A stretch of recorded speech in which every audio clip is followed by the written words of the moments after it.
Hey guys, just want to interrupt the video really quick to update why it's been so long since the last video, and also give a quick thank you as well. But if you only came for the video, be sure to skip to this time. I will also have timestamps as well in the description and in the comments. But for those who don't know, my dad was tragically in a biking accident that left him suffering from quadriplegia. So I have stepped up to be his personal in-home physical and occupational therapist. And might I say that the progress is going freaking smoothly, everyone. However, it's gonna be a long road though. The recovery process could take 11 months to a few years for him to fully recover. And no doctor can even tell you that you're going to fully recover. It's a very scary, very new territory for us. But we're not gonna give up. But that's pretty much why it's been so long since the last video. With the amount of time I'm dedicating for my dad and my mental health not being the greatest after the accident, it did make it very hard to make videos. But just know that we are getting through it, and I will fulfill my main goal to make my dad strong enough to whoop yo dad's ass. No, but seriously, I'm glad I'm back to doing what I love, which is making you laugh. So please enjoy this way longer than usual mini video. And an incredible thank you to everyone who has donated to the GoFundMe my brother started for us. The fact that you guys raised $50,000 in less than 2 hours is insane. You guys are absolutely amazing. And I hope you enjoy the video. Thank you so much. Hi there. Oh, me? Oh, I'm just sitting on my average couch, living my average life. That won't turn upside down anytime soon. 1 second, please excuse me. Hello?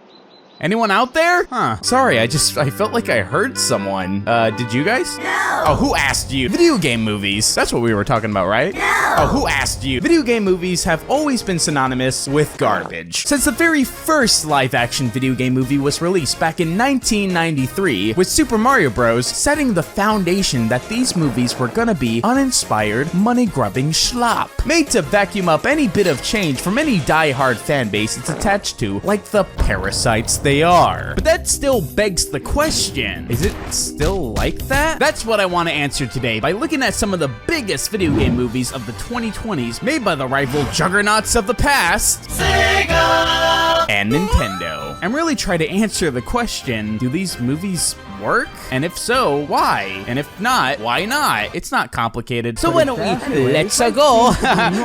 Wait, what was that? Until Kshot's next midlife crisis. Hey, whoever's out there, can you shut up? I'm trying to film a YouTubes. That was weird. But anyways, why don't we start off with the video game movie that kicked off the decade with the blue blur himself, Sonic the Hedgehog. Sonic the Hedgehog is about Sonic. He's a hedgehog. He dies. The Sonic movie is a pretty fun, cozy movie that does some stuff right, like making Sonic such an energetic, lovable character. You can tell the people that made this movie have a genuine love for Sonic. He stays very true to both the games and the shows. I love how they portray his side of wanting to protect and care for animals. It's just such a great contrast to Jim Carrey's Dr. Eggman that would much rather replace all living creatures with robots if he had the chance. Jim Carrey's performance is amazing as usual. He's able to be both fun and hilarious without degrading the fact that he is a very big threat and a true force to be reckoned with. The fight scenes in this movie are great as well, and very true to how Sonic defeats Robotnik in the games, which is such a nice touch, although a little bit dramatized.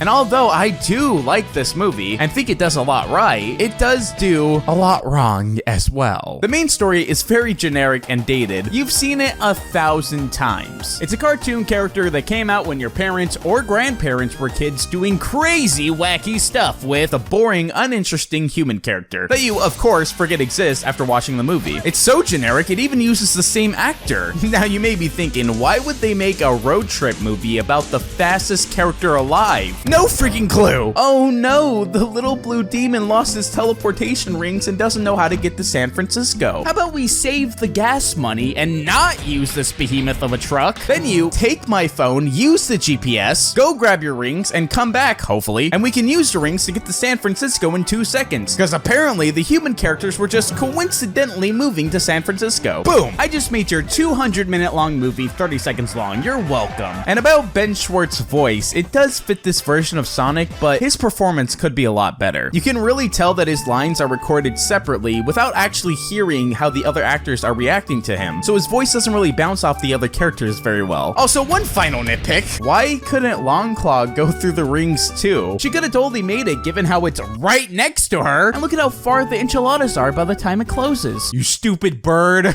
And although there is enough to like about this movie to say it's not really an uninspired movie, the plot really could have used some work. It's about as well executed as Sonic's original design. Putting it in S tier, of course, for Sonic, but don't think you're not on thin ice, Sonic. I'm watching you.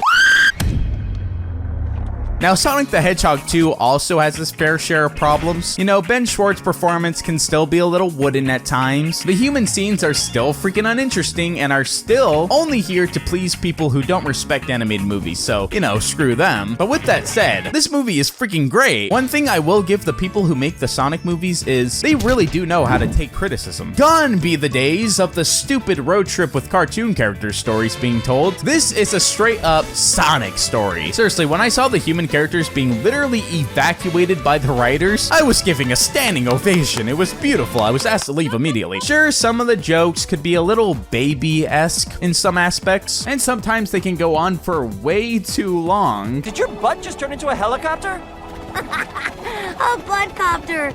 Oh, only Sonic the Hedgehog could come up with something like that. But with that said, the humor in this movie is 10 times better than the first one. I absolutely love how they made Agent Stone just this huge simp for Eggman throughout the entire movie. Seriously, whenever they're both on screen, it's comedy gold. Knuckles being a complete goof, but in a realistic way because he doesn't understand anything on Earth is hilarious. I love how they give more backstory to both Sonic and the echidnas. And if you thought the fight scenes were good in the first one, this movie's fight scene is gonna blow your freaking mind. Please give us more Dragon Ball Z fight scenes in the third movie, Sonic Team. Whoever thought of making Sonic a kid should be given a raise because it makes him acting immature feel much more natural, and seeing them learn from being a not so great hero and maturing into the hero he is by the end of the movie is such a great arc. This movie is fun as hell with a lot of heart and a lot of love to both Sonic and Sonic fans. It's a fun time all around. I highly recommend it. F tier for Sonic.